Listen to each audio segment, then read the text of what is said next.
今日買咗豬手，咧，通常翻屋企咧就要沖一沖水，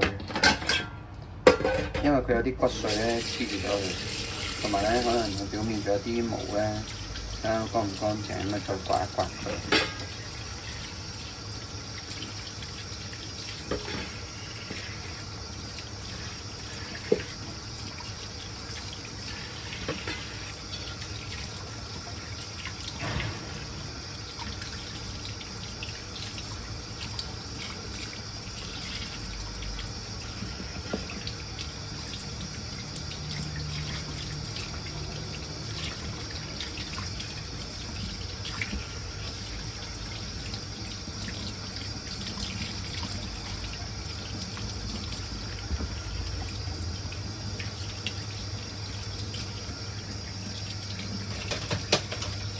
你見佢好大嚿咧，咁咪剪開佢咯。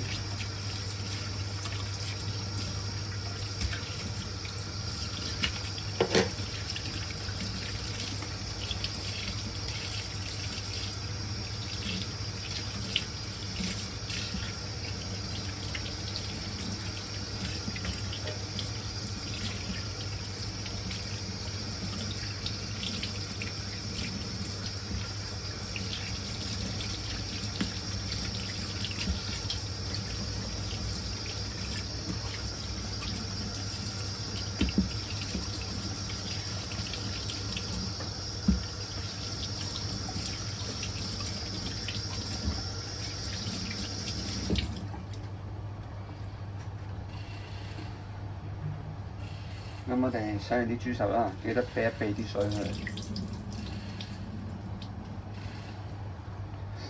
跟住我哋就要開煲水啦，開煲水飛咗水先，飛咗表面嗰啲雜質。